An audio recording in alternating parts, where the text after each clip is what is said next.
Happy Sunday, everybody! Ho, ho, ho! Merry Christmas. We're getting to that holiday spirit. You know it. I know it.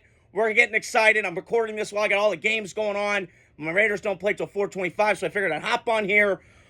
All day football yesterday. How great is this? We're in America, baby, and we got football all day long. I had no complaints. I was flipping back and forth between channels. It's crazy. They're going to have Netflix games next week. Holy shit. But it is holidays. Ho, ho, ho. Merry Christmas to everybody. And hopefully you guys are doing well. Stay safe and safe travels out there for all my fans and everybody that I know.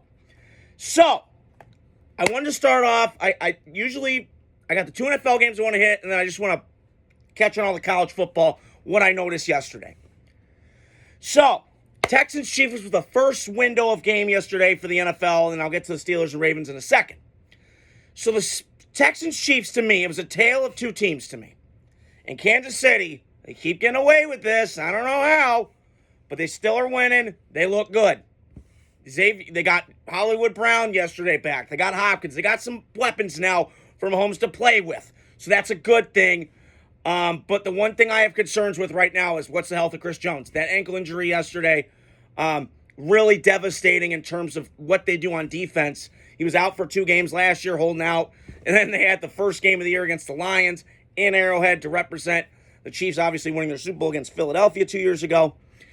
And I noticed something that their defense is not the same without Chris Jones. He is a multiplier of sins that you have on defense. If your back end isn't great, the pass rush can get there. So, again, a lot of stuff I noticed yesterday. And listen, Mahomes is just something. He is great. He's a great talent. And I've seen it with my own 2 eyes. I can't doubt him anymore. He just comes through the clutches, and it's very New England light. But except Andy Reid is more creative and getting the offensive kind of feel to the game. Obviously, it was Belichick leaning that way when he coached, but again, near the end, it kind of faded, more offense-driven. So the other thing that I noticed with the Chiefs yesterday, and it's so cool, Drew Tranquil. I know Jack Tranquil pretty well. He's my buddy. I know him at the gym. Love you, bro. He's a really good kid, and I'm happy for him. Fort Wayne kid, playing in the NFL, it's a dream. That's awesome. And Tranquil's a badass, cool player. My dad always keeps mentioning to me, he's like, man, he went from the Chargers, kind of, not a loopy franchise to a great one. It's awesome, and I'm happy for him. And he's a baller. And their linebacker, Chanel, UW, Wisconsin kid, baby, balling. Nick Bolton. They just got a different range of linebackers. I was hearing on the broadcast yesterday, and I see it in their defense. They hit, they're fast, they're physical. Even their secondary players are really good. McDuffie was one of my favorite players coming out of Washington. And the long line of really good defensive backs coming out of there. Buda Baker, who I've mentioned before on the pod, one of the most underrated players in football, and a bunch of other guys. So, great win for the Chiefs yesterday. They continue to get the home field advantage in Arrowhead. We'll see if their luck runs out. Enjoy it while you can, Kansas City, because it's like Michael Jordan with the Bulls or Brady with the Patriots, man. Enjoy this while you can. And I don't think it's rigged. Some of the calls are bullshit. I'll give you that. But you just got to play smarter as a football team. And I want to shift over to Houston. So, to recap that game, the Chiefs, to me, are a well-run organization. They're well-run, and they just got something going right now. And enjoy this while you can, because this will run out quicker than you expect. The dynasties in this league do not last long. There's a salary cap, so as long as you got Andy Reid, Brett Veach, and that brain trust up there in Kansas City, you should be in good shape. But I wanted to flip over to Houston yesterday. A couple things jumped out to me as I was watching the game. I was working. I worked a little bit yesterday to make some extra money, salt that money. And then I was kind of just watching the games. I was kind of coming home, relaxing, kind of napping a little bit, trying to catch up on some sleep. So I had some thoughts going in that Houston game. And early on, CJ Stroud threw that pick. I went, oh, God help us. Oh, God, here we go. And then Kansas City kind of hopping out. Houston scored. And then it was kind of like back and forth, seesaw, white knuckle thriller. And then Kansas City kind of took over in the second half. But what I noticed with C.J. Stroud, and listen, I'm a C.J. Stroud guy. I like him a lot. And now it was very uneven, that draft. If I recollect my recollection, I'm trying to can't caught my tongue here. If it's true, I do believe that C.J. Stroud and Bryce Young are going to be linked together. Now, who's going to have the better career? I don't know. It was a slam dunk this past year. Yep, C.J.'s better than Bryce. And that may be true in the rookie year. But this year, they scale him back. Now, I could blow this. This is a lot of context to me with C.J. Stroud. He's not seeing things like he was last year. They're getting tape on him. This is what happens when you're a rookie. Nobody knows who you are.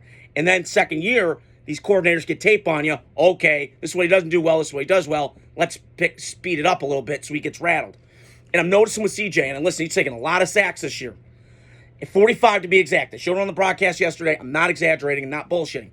He's got to, they got to play better up front. I know they've had a lot of guys shuffling in and out. I think I saw a stat yesterday. It was like 18 different line combinations. I was telling my dad, it's just awful. You got to be better in terms of that with the Texans. And I go back to something that they did in the offseason, which I didn't love. They got Stephon Diggs, and that was dumb to me. You should have gotten offensive linemen. You should have done that. Now, Houston was a playoff team, so obviously you weren't going to get Joe Alt and those kind of type talents, obviously those tackles and everything like that in the first round, usually going those first 10 to 15 picks. I understand that from that perspective. And listen, I'm not trying to shit on Houston today. But again, they kind of feel like they won the division, but there's an asterisk to it. I'm not quite bought in. And with Tank Dillon's injury, and I just want to pray. God, please hope Tank Dell recovers. Amen. That was ugly yesterday. Remind me of Rashee Rice in the Chief Charger game this year. Teammate taking out somebody. It was just a sad, sad day for the Texans. And for a team that is kind of reeling right now in terms of their depth at receiver. They still got Robert Woods, who's been in the league, I feels like, forever. Still moving the chains, doing that. Dalton Schultz is an excellent tight end. I should have played him in fantasy yesterday. I'm an idiot. Besides the point. And they got players. So this is not like a man overboard, Houston's a bum organization. No. I've applauded them, and I think D'Amico Ryans is a rocket ship. Will Anderson's a beast. They're balling yesterday. He was all over Mahomes. And, the other thing I didn't mention with Kansas City is they did something really smart. They moved Joe Tooney to left tackle. That's going to help a lot because that's a game changer right there. If you didn't move him to left tackle, you were going to have the same problems. You just were. So I want to get back to Houston, though, because that was a thought I had. But C.J. Stroud, to me, this is what I fear if I'm a Texans fan. Please do not make this man David Carr. High draft pick. Offensive line was awful. Which, again, a lot of times you go to a shitty organization when you're top, 1 or 2 pick. I get it. Caleb with the Bears, Joe Burrow, you know what I'm saying. But I think about this on my walk this morning. Do not turn this kid into David Carr. Because David Carr, we said the same thing. A lot of promise, talent, and they got sacked so much, he got so hit and so beat up, he just at some point said, I'm out. I can't do it anymore. And this is what I worry about Houston. And you better do it. Because if you don't start protecting this kid better, same shit's going to happen. And I know Bobby Slow wants to pass, and he comes from that Shanahan offense. I understand that completely. I get it. But when your quarterback can't complete a pass and your offensive line's getting smoked, what's the point of the fucking throw game? So, just something to keep an eye on. They still are going to make the playoffs. They clinched the division. Good for Houston. Other teams in that division take notice. That's the model. You got to get the coach quarterback right, and then everything else solves itself. And good ownership. So, the other game I wanted to touch on was Ravens-Steelers. Steelers in Baltimore yesterday. And, I was kind of back and forth with that game. And I had a thought yesterday, man. That is what football is all about. The cold weather, get December. These teams fucking hate each other. It's just black and blue. Niners, Seattle, and Pete Carroll and Jim Harbaugh were playing against each other. Going back to USC, Stanford. You name it. I'm all for this kind of football this time of year. White knuckle, smacking, hitting, let's go. Cold weather. I felt it, man. And I think this Ravens team, for real. Now, listen, they've stirred up some things. And this is what happens when you're a really good organization. I heard this point this morning. Is that when you have kind of some deficiencies, you quicken them up and you fix them. So that you're not paralyzed by, oh my God, I got an issue. Oh my God. I think the Ravens are in that boat. And they have done such a great job at, first of all, Lamar Jackson's incredible. He's playing even better this year than it is last year in that MVP year, which wasn't really a great MVP year, but Lamar won it. Now, it's still going to be determined. You got to win the playoffs, Lamar. Very Peyton Manning early, and I love Peyton Manning, but that was the narrative on him. So, again, I think the Ravens, and listen, Bateman took a while to develop as receiver. He's gotten a lot better. Solid player. Mark Andrews, I know about since Oklahoma. Stud. Isaiah Likely. Lord, he's a beast. Zay Flowers, a little mini dude. He's a stud. Yak mover. Move the chains and crossers deep down the field. And Lamar's just gotten so much better in the passing game. And listen, does it help when you have Derrick Henry? Absolutely. One of the best free agent signings of all time. Baltimore running for like $9 million. I mean, that's crazy to me. But that's how great and an impact he's had. And he had an impact yesterday. I'm not disputing that. Derrick Henry doesn't have an impact on this football team. He does. But it comes back to this with the Ravens Steelers. This is what I love about football. The physicality, the toughness. I'm going to beat your ass. I'm going to inflict so much pain on you. And that was a great game yesterday. And, early on, I was like, all right, Baltimore's going to kick their ass. It's okay. It's 7-7. And then Pittsburgh fumbled. And I'm thinking with Russ, who's so good with self-awareness and so key, fumbled yesterday. That was an awful time to fumble. I just, slide, dude. Get fucking down. And I heard Mike Tomlin talking to him like, dude, you got to get down. Okay? You got to relax a little. Sometimes at work, I got to be told, breathe a little because my brain's sped up. And I think Russell yesterday felt that. So, and then the Ravens, I thought, it was back and forth. It was seesaw like these Ravens-Steeler games always are. Jesus Christ, it feels like that ever since my life. Now, since 2007 to now, I feel like those Raven games against the Steelers have always been 13-9, 23-20, black and blue physical football, and I love that. AFC North football is king, and I love it. Now, if only the Browns and the Ravens the Browns and Bengals get their shit together, then we're talking. Then you got 4 teams in that, division. They're elite, like the NFC North this year. Bears are struggling, but they got a whole other fucking set of issues. God help us. But in Cincinnati, whatever you say about them. So I feel like AFC North and NFC North are the best division in football, and there's a reason for that. The coaching, the toughness, they're outdoors. I love that kind of football. And every once in a while, I need a black and blue kind of game, and that fit it yesterday. Bears, Packers, Lions, Bears, what it's turning into, especially with the 2 cities, Detroit, Chicago. You kind of fit that ethos of Midwest. So I do think the Ravens, it was a great win yesterday, impressive. I thought Steelers were coming back. Russell was looking good, and then he throws that pick 6, and then it just kind of snowballed. But congrats to the Ravens. Max Lawson, congrats to you, brother. You guys are playoffs. After a shaky start to the season, you guys know how to get to the winner's circle, and you guys are a great organization. So I want to touch on Pittsburgh, though. I'm really disappointed. And listen, Mike Tomlin deserves a lot of credit. He made the move to Justin Fields. It's obviously been a great move. I get all that. But this team, man, I'm wondering about their defense because I've been seeing this lately. They showed a stat yesterday. I think it was Brady. And it was like the first 9 weeks, they were just so good in the red zone defense. Last 2 weeks, I don't even know who the hell they are. And they got dudes everywhere. They got their pass rush. They're good in the linebacking core like they've always been in Pittsburgh for my life. But it goes back to this back end. And it just is so decimated right now. And I get it. So, again, you're going to struggle with Lamar. But with the struggle with Lamar thing, you've corralled him in these meetings. Like, Lamar has struggled against Pittsburgh. So I don't know what's going on, what happened yesterday, but I think they ran into a buzzsaw. I think Baltimore was pissed as hell they lost in Pittsburgh. And, with the Renegade plan and all that Baltimore's like, all right, come to our house. You wanna fucking be the tough guy? Let's go. So I felt like that was the game yesterday for Pittsburgh. Now listen, they're still going to make the playoffs. They might win a game. I don't know. But it's becoming really clear to me. And I know my dad and I talk about this. I'm very repetitive on this. I just don't know with Tomlin. And he just leaves you so much wanting more. And I just wonder, is it time? I think it's time. Like, listen, you got him a Super Bowl. And the one thing that I know about the Packers and the Steelers, they've always been linked to each other. Small markets, now Green Bay more so than Pittsburgh. But I'm starting to feel it.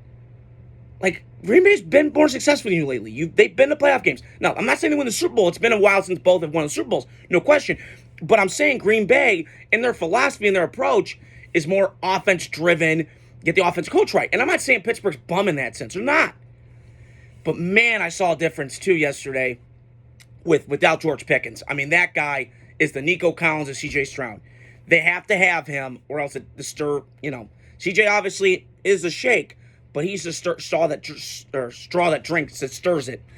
And I just felt like yesterday, not having George Pickens in there, that deep threat. I mean, they got Calvin Austin's making plays, but he's a fucking 5'9", 185 soaking wet guy. So, a lot of things I got to see. So, but to Pittsburgh, man, like, how much longer are you going to take of this? Like, it's time to move on. I've appreciated Mike Tomlin, and I think he's great. But it's time to move on. Let's move on. Let's get some new juice in there, new blood. But again, Pittsburgh probably won't do it. They're too loyal. But my takeaway from that game is Pittsburgh's still a playoff team, but a lot of question marks to me after watching that game yesterday. Their defense, Russell Wilson, the inconsistencies on the offense. They could be great. They could be down. I think Arthur Smith's done a nice job as offensive coordinator. That fits him more than a head coach, and that's okay. Some guys are meant to be head coach, some guys aren't meant to be coordinators. So that was what I noticed yesterday in the NFL games. But I wanted to switch over to college because I got a lot of takes I've got to say on here. So Friday night started, Notre Dame, IU.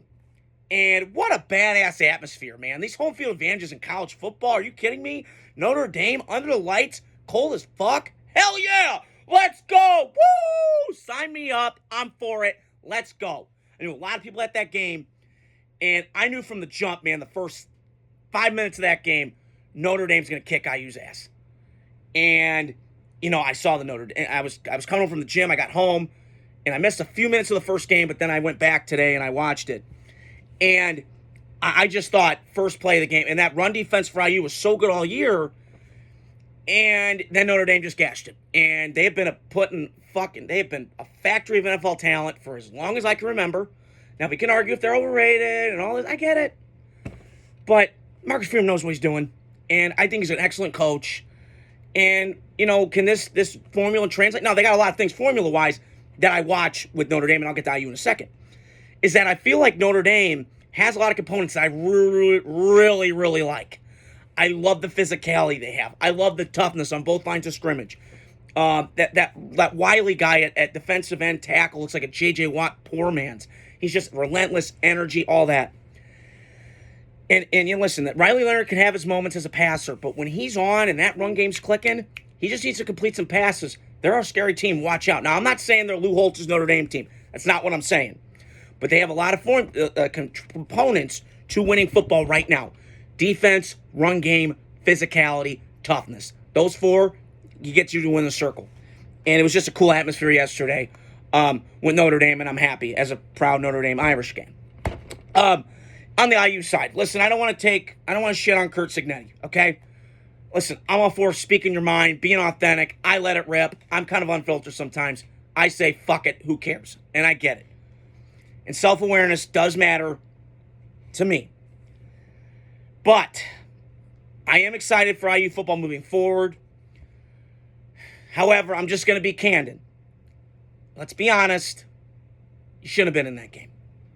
And listen, they had great moments this year. And listen, you beat Nebraska. Yippee-ki-yay. That's great. But you also didn't play the three new teams in your conference. You didn't play USC. You didn't play Wisconsin. You didn't play any of those. And the 2 times you played up to your weight level, you got punched in the mouth. And for as much smack as Curt Cignetti does, listen, I'm all for it. If you can back it up, go. You go do you, bro. I don't care. He didn't back it up. And I got to very criticize him. The punt on 4th and 11. I mean, just some of the boneheaded, stupid football things. Riley Leonard running out of bounds, and then he shoves him 4 feet after. What are you doing? It's dumb football. You don't do that. So, listen, IU had a lot of great things this season. But, man, these teams next year are coming out for blood on IU. So, IU, you can enjoy this now and cherish it. I know it's a disappointing end of the season. But, man, you guys better button the hell up because you think you're going to be a one-year wonder. Yeah, you're going to get a rude awakening, my guy. Better do something soon. So, Notre Dame, I hope they can beat Georgia. I don't know if they will or not. Georgia might be too much of a task, but at least they got a playoff win. We'll see come New Year's Day. I'll be watching that game for sure, and I'll give you guys my reactions to that later on. So, the second game I wanted to touch on was Clemson in Texas, in Austin. It was cool yesterday. Matthew McConaughey, all right. I was trying to do an accent there. I didn't do a great job of that, but it was cool yesterday. And, Quinn Ewers is polarizing to me. He's got moments where I like him, moments I don't. Obviously looked a little better yesterday without the knee brace. But Texas, man, they got that offensive line that just leans on you. I thought early on, I'm like, holy shit, Clemson's going to beat Texas in Austin? Woo! I mean, they were running that touchdown. They ran the mesh concept, and the guys were getting caught in guard, and And it was great first drive for Clemson. I couldn't believe they were taking 20 minutes off that clock. I'm like, holy shit. And then, they went on that Tech said that 21-7 run, and it was 21-10 Clemson. So I'm like, okay, maybe there's something going. We'll see. And then all of a sudden, second half hit, and Clemson started coming back. And I'll say this about Clay Klubnik. Now, it's funny, they went back and forth on the broadcast. They both were playing against each other in the Texas State Championship game. All that, I get it. But, man, there's something about that Klubnik guy I love. He's a gamer. He's tough. He got sacked a couple times yesterday. He's not the biggest guy. He's got a composure, a poise to him, makes throws on the run, all this stuff. And he's a great runner. Unlike Riley Leonard, he's pretty accurate to me when I watch. There's something with Klubnik I like, and Clemson had a fight yesterday. But man, Texas showed in the second half. This is why they're really good. And take out the Georgia games this year, which Georgia's hard for anybody. Texas is really good, and Sark knows what he's doing. And it's nice to see Texas kind of back after being down for so long and all the bullshit. Too many people in the cookie jar. Awesome. So, good for Texas. They're going to play Arizona State, I believe, if the seeding's right. I got Texas in that game. I just think Arizona State's been a nice story this year, but like IU, they kind of hit their ceiling. They don't have a lot of NFL bodies. So, the other game, I want to go to Clemson side. So, listen, Dabo Swinney's a polarizing guy, too. Obviously, he's won 2 natties. One with Trevor Lawrence, one with Sean Watson, beat Alabama twice. Suck it, Paul Feinbaum. Woo! Kermit the Frog, look him, dude, that motherfucker. But the point is that I'm excited for what Clemson has coming forward. Now, can Cade Klubnik, do this encore one last ride with this team? I believe they can. And Clemson's still going to recruit well. This is not like a talent issue in Clemson. But I do wish sometimes with Dabo, you got to get in the transfer portal, dude. Every dabble in it, man. I'm not saying go all in. You got a budget that's good. South Carolina's a hotbed for talent. Hell, South Carolina, your own state, was balling. So I just feel like, to me, Clemson's going to be good. And as long as they got Klubnik and they got some guys, they're going to be pretty good. And I just feel like I got a lot of momentum going with Clemson right now. And obviously they're playing a shitty conference. I don't think Miami's going to be as good as they were this year because it was the Cam Ward show and all that offensively. And defensively, they were kind of a sieve at times. So we shall see. And speaking of which, I'm talking about the ACC. I want to get into the SMU Penn State game. Oh, my God. SMU should never have gotten in. I mean, I'm sorry. I'm not on the committee. I get it. But as a consumer, that was pathetic yesterday. Now, Kevin Jennings, he's a highlight. I love Kevin Jennings, the quarterback. Now, he had 3 picks yesterday. They were awful. God-awful pick sixes. He threw 2 of them, and then he threw a last one. Awful. Got all that. But I will say this. That kid kept fighting. He didn't fold. He kept playing. And I love that quarterback. He's got a short memory. Flush that shit down. We'll go back in the film room the next day. I love that about Kevin Jennings. And he's only a sophomore, so next year he can obviously come out. But got to add more weight on that frame. A little slender for me. But I think, anything that I don't know the SMU program. I didn't watch any SMU besides the AC Championship game and what I watched yesterday. And just the white atmosphere was cool yesterday. So it was a fun, good time. But SMU, great season, great story. But you're going sent home. And good year for SMU. But flip over to Penn State, man. That is an absolute avalanche yesterday. The whiteout was cooking. It was cold. It felt like just cool weather yesterday. And, I'll say this with Penn State. They are very much a running football team that just overwhelms you. And with Tyler Warren, and the receivers aren't great, but Drew Aller can put it there. And I'll get to him in a second because he's very polarizing. I'm glad he's going back to school because, to me, I don't think he would have been in the high picks. Now, next year, if he can continue to get the mechanics and the footwork down, because I noticed that yesterday, he's missing balls, and I'm like, Drew, what are you doing? The guy's open, and he's just airmailing. I think mechanics get a little sloppy, footwork, all that stuff. You got to work on it. It's okay. But I'm glad he's coming back for another year because I don't think if he come out, he'd be like the Drake May experiment this year for the Patriots. Needs a lot of tuning up, but you could see the physical traits. And I saw that yesterday with Drew Aller. 6'5", 238, big, mobile kid, tough, from Ohio, from that pipeline of talent there. They're going to be okay. So Penn State plays Boise State. I'm going to take Penn State. Again, Boise State, nice story. But Again, that game, had you put Alabama on that spot, it would have been more competitive. Hell, I would have thrown South Carolina in there yesterday. With that quarterback balling and that defensive line nasty with a bunch of NFL bodies in it, I would have taken that. So that was my takeaway from that game. Penn State, moving on. SMU, great season, going home. The last game I wanted to touch on was Ohio State and Tennessee last night. And early on, I knew from the jump this was going to be a bad matchup for Tennessee. Just because of the explosiveness of Ohio State. It was going to be a cold night. They can't run the football. It's hard to run on them. But I was shocked that they ran the ball good on Tennessee. I don't know what happened to Tennessee last night. My cousins probably need to give me a better explanation if I run into them, because that was pathetic last night of a Josh Heupel team that I've been a fan of Josh Heupel. And my dad's watching. He goes, man, that doesn't look like a in-shape guy. And I said, well, you used to play quarterback at Oklahoma. And, he was like, oh, my God, really? Yeah. But Tennessee's still a good program. This isn't a shitting on him. And I think Nico coming back, he's only a freshman, thank heavens, he's going to get more developed. And, listen, they got good receivers last night. I thought they were going to sling that pill around all night, but they didn't. And I kind of was doubting Ohio State. I'm not a Ryan Day guy. It's just because I think, he woke up on third base. Jim Harbaugh said that. I agree.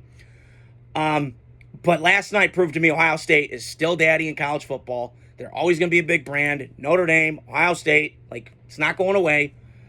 Ryan Day proved a lot of people wrong. If he lost that game, he would have lost his job. After losing 4 years in a row to Michigan, awful, not good. But I think rubber's going to meet the road come this weekend in the matchup, Oregon, Ohio State, rematch again. So I'm going to take Oregon in that spot. Listen, Ohio State is really good, and I'm not trying to shit on Ryan Day. But, man, I don't know. Something's off with that Ohio State team. And listen, Will Howard's okay. I'm not in love with him. But, man, last night was just an ass-beating avalanche from the jump. And Tennessee just couldn't get on it. So, a lot of question marks with Tennessee. But they're still in good shape. They got Nico coming back. Their offensive line, I've heard, is relatively new. I don't know much about it. So, we'll see what happens. But Ohio State's moving on. Tennessee is obviously done for the season. It's a shame. So, thank you guys for joining me. I know it was a longer session today, but I just had a lot of stuff I had on my mind when it comes to football. Merry Christmas to all.